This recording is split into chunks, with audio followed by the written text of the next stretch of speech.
What's up, folks? Welcome to the episode of Overwatch, and today I'm feeling a little grinchy. Because I missed out.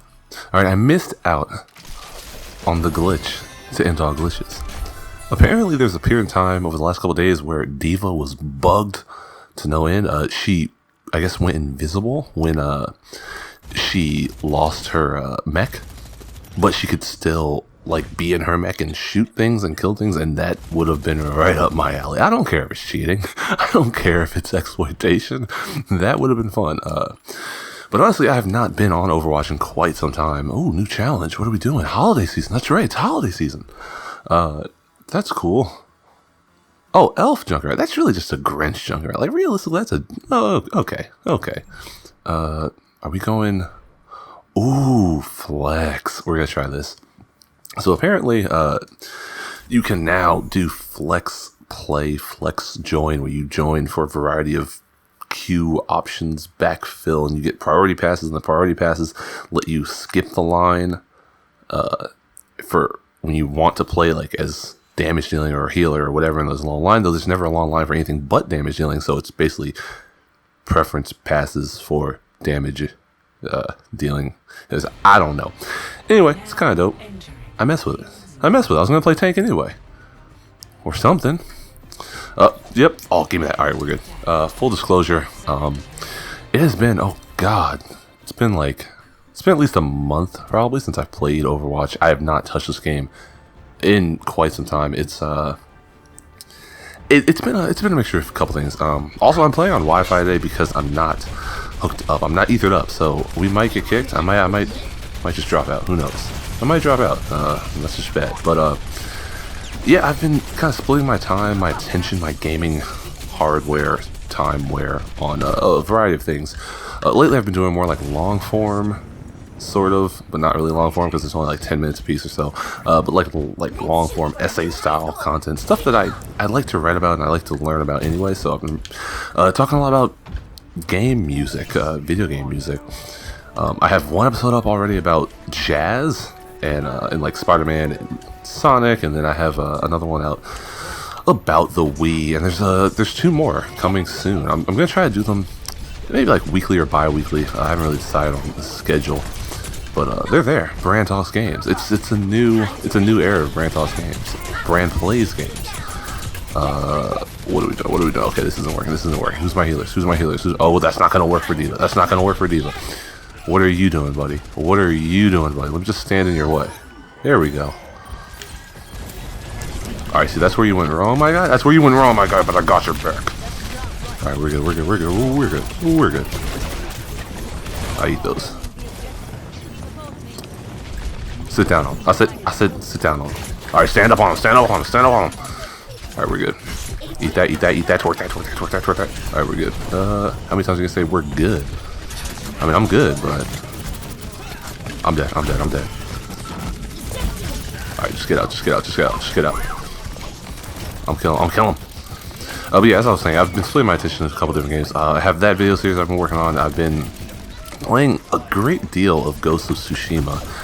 That game, I have an episode of what I'm playing on it. Don't watch it because I left my mic on, or my computer sound on, so there's a weird echo.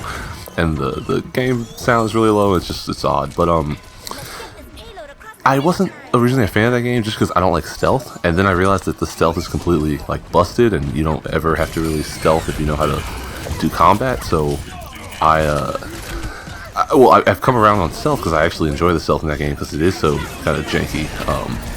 But I also like the combat, and so now I'm on to Act 2 of that game, and I've been doing a bunch of side missions and everything you can kind of do, all the mythic quests and whatever. So I'm about 20 hours in, and it's weird. I guess it's taken so long because I don't really use fast travel that often. But yeah, the mythic quests for armor and jug. It's a cool game, and I'm glad I'm playing it. The other thing that has taken my time away from Overwatch, however, is Cyberpunk 2077. I've played about 20 hours of that game since it came out last week. And I'll be honest with you, I don't know if I have to make a video about this or whatever, but I'm one of those few console players who has not had a crash. I've played it probably about 5 or 6 separate game sessions, and I haven't had a crash. I've had plenty of graphical errors. I have, you know, floating cigarettes when Johnny lifts his cigarette to his mouth. Got him. When Johnny lifts his cigarette to his mouth and then he takes it away and then he puts it back, like the cigarette stays, and it's a whole problem. People pop in. My bike popped into a car the other day. Like, there's crazy, weird load times, and it takes forever for the menus to open and whatnot. But all that aside, I've enjoyed the game a lot, and I've really enjoyed the story and the characters, and kind of just roaming around Night City. I don't play it the way I think they intended it to be played, which is this open world RPG. I play it very much like an on-rails RPG with like various side content. Send your shield, send your shield, send your shield, send your shield, send your shield. Orisa twerking on that. Oh dang, that was the wrong shield. What was that shield in front of me? Well, I got one. That's fine. That was really weird. It looked like Orisa's shield was in front. Oh, it was. No, it couldn't have been Winston's. It looked like her shield was in front of me, and then she just deployed one instantly. I don't know about that. But yeah, no, I've enjoyed the game, and I feel for the players who have not been able to have nearly as stable of an experience as me. And granted, my experience is not stable. It is far from stable. But it's not as buggy or as crash heavy, I should say, as other folks have had. I am playing on a PS4 Slim because, don't ask me, I should have bought a PS4 Pro when it came out in 2007, or I should have bought it when I bought my Slim, but I didn't want to spend the extra money for what I figured was going to be a short use case, because I had a feeling PS5 would have come out sooner than 2020.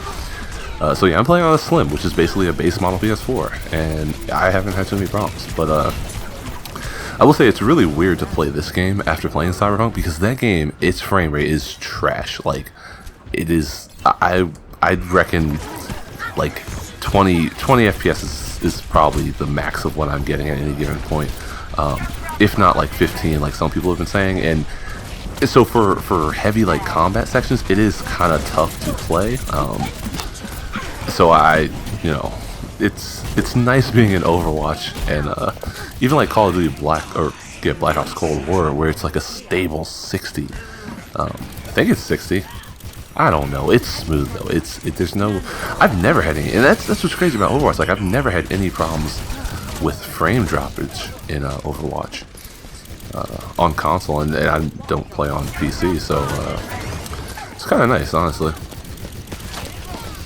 Alrighty, but in other news, in the time that I've been gone from Overwatch, it seems like they fixed, or not fixed, but they buffed our gal Diva here. She now has 300 armor and 300 health, which is super dope. Makes her a little bit beefier. And alright, I'm gonna go up and above. Oh, I'm gonna twerk all over that thing. I'm twerking all over that thing. Bang! Oh dang, it wasn't worth it. It wasn't worth it. I was hoping like Orisa would go forward and everyone else would go back, and it would just be a thing, but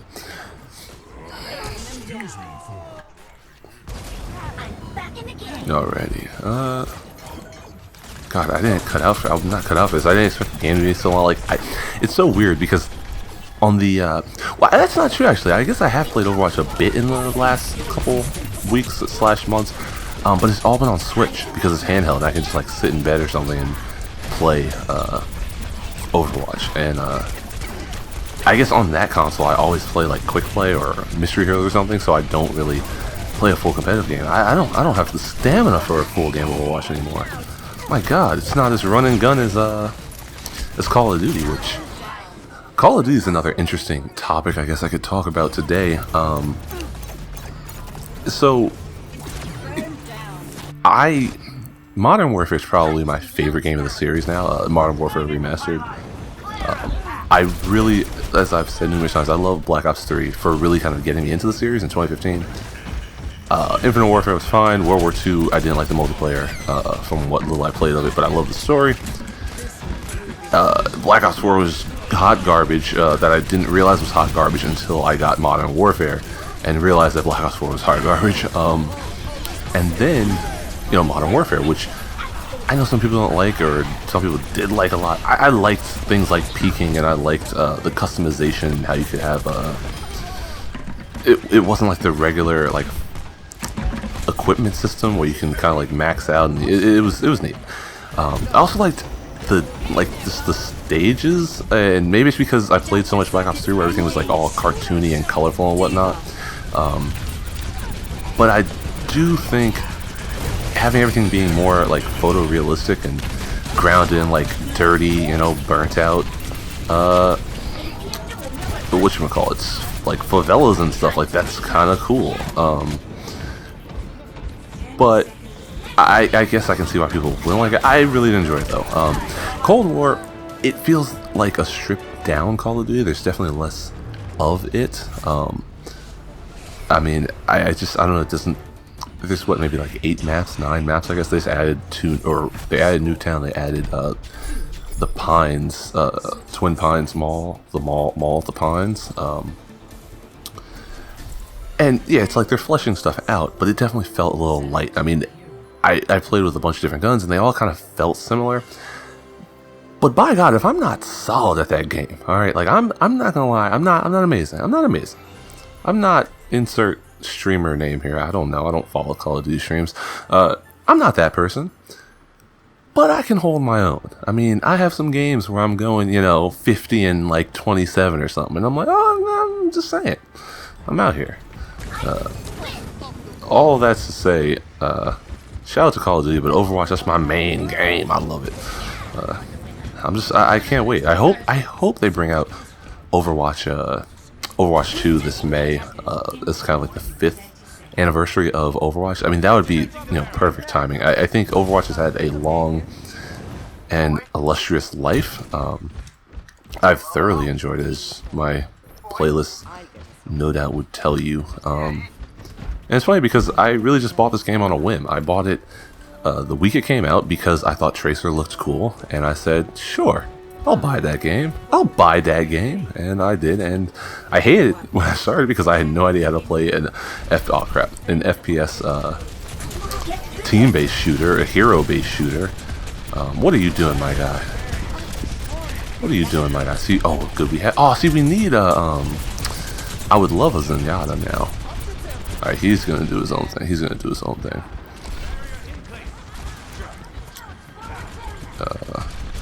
Trying to think what else is new in the gaming world. I mean, I guess I could talk about Sephiroth. This has nothing to do with Overwatch, but that's how my videos go by now. You know this. Like, I talk Overwatch.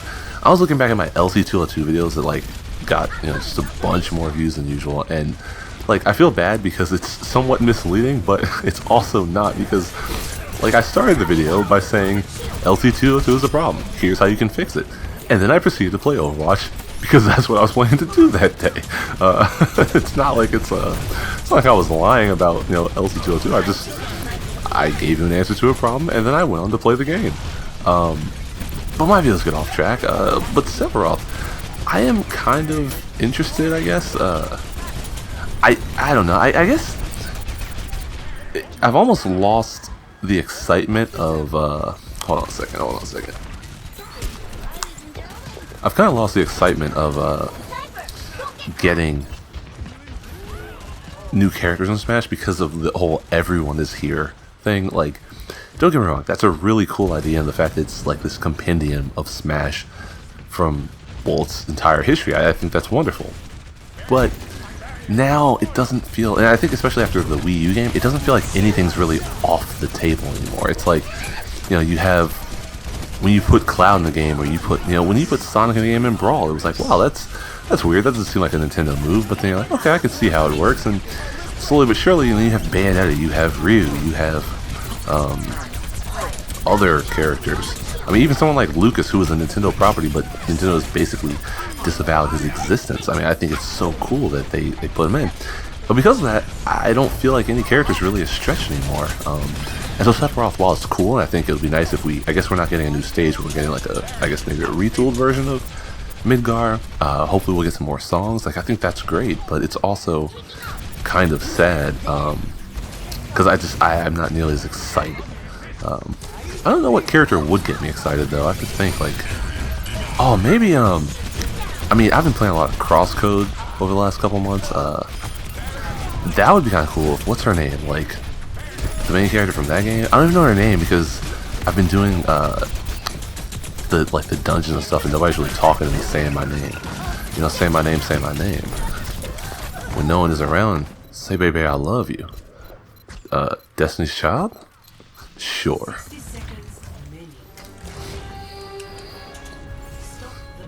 Shout out to this game for decking the halls though, with Christmas lights or holiday lights, candy canes, presents. I always love these kind of presents too, because like that's the kind of box you want to get under your tree, like with the big ribbon on it, because you're like, oh snap, I'm getting a PS5 for Christmas. That's crazy.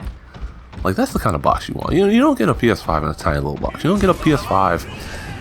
Well, I guess you get it in wrapping paper, but I'd prefer if I'm getting a PS5 for Christmas, which I mean I'd be buying my own PS5 for Christmas. But if I got my own PS5 for Christmas, you can believe I'm putting that thing in its own gift box. I'm not wrapping that mess. Get that mess out of here. I've kind of all but given up on getting a PS5 at this point. I've looked at like things and I've tried to keep up with now in stock. And I was at Target the other day picking up an order for someone, and I was like, maybe I should run back to electronics. But then I was like, you know what? It's a pandemic happening. I don't want to wade through all these holiday shoppers to try to get a PS5 to play my existing lineup of PlayStation 4 games and Cyberpunk on it. That makes no sense. So, I mean, I guess if I found one, I would drop the money on it. I don't see why I wouldn't, but it's not an active search for me anymore. What am I doing? Oh god, I'm so trash right now. Just kind of going through the motions. Give me that. Alright, that's cool, that's cool, that's cool. That didn't do anything then. They're too good, they're too good. They're moving, they're schmoving, if you will. Come on, come on, come on, come on, come on, come on. It's fine. But yeah, I look at the game lineup and I saw, who was it? I think it was Skill Up I saw, who wasn't a fan of Godfall. And keep in mind, I've never really watched much of Skill's videos, but I came across his Godfall review and I clicked on it and I was like, oh, okay, let's see. And I didn't watch much of it, to be perfectly honest. I was like, I don't really care that much, but I guess I can see why it's a problem. Those types of games and the looter style games, I stopped playing Marvel's Avengers, honestly, because I was just so bored with fighting the same clunky robot enemies and, watching freaking, never mind. Anyway, so I can see where that type of game is kind of empty and vapid now, but I mean, I was planning on getting for PS5, and now I'm like, oh, maybe I won't, because it's not gonna scratch any itch. I mean, it seemed kind of like Darksiders to me though, where it doesn't necessarily have this phenomenal story. Again, I didn't watch much of his review to actually find out if it had a great story, but it seemed like it wasn't like a crazy heavy story-based game. It's more just like kind of going through it. And not that there's no story, but it's not like a God of War narrative, so to speak. So I can't say I still wouldn't get it, but I mean, that's like the only game I've seen where I'm like, well, I'd consider getting it for PS5. I don't know if there's other games out there that are like that are PS5 must-haves. I mean, I played Miles Morales darn near 100% of the thing on PS4 and had no problems with it, because Spider-Man original, okay, just jump off and die. The original Spider-Man was a base PS4 game, so I had no problem playing Miles Morales on PS5, but neither here nor there. That's going to do it for this episode of Overwatch. I am going to actually, you know what? No, let's do some of that, and let's actually head out and let's open a loot box. Let's book in. Oh god, don't move the table, dude. Let's book in the episode the same way we started up. Look at all that. Those points I had. 36,000. What are those called? I don't even know what those are called. Give me some good. Give me some good. Give me some good. Oh, that's cool. It would be nice if the snow... Wait. See, I can't tell if the snow's actually falling because she did that or because... I think those are different snowflakes. Yeah, they are. Because the regular snowflakes are just circles, like fuzzy circles. And she actually has defined snowflakes. That's really interesting. Shout out to Blizzard for doing... Let's see, do the snowflakes... They do move. That's... Wait, no they don't. It's kind of like Anna's Halloween one with the candy, and she like teabags the candy out on the floor. That's interesting. I like that though. Oh, but these are all so good. Her hustle's so good. Applause. We'll get rid of applause. Penguin. Oh god, alright, hold on. I saw this the other day and I didn't really notice it, but then someone pointed out, it's like, holy crap, her penguin skin? Where are we looking at? Where are we looking at? Not that one. Those eyes. Those eyes have seen some stuff. Shout out to the lattice pattern on her, like, frontal region. That's, yo, these, oh, it's a Pokemon egg. Shout out to Overwatch team. Shout out to Jeff. Shout out to the dude who draws all this stuff. Like, you guys are just killing it. But that's going to do it for this episode of Overwatch. As always, thanks for watching, and I will see you in the next one. Have a great day.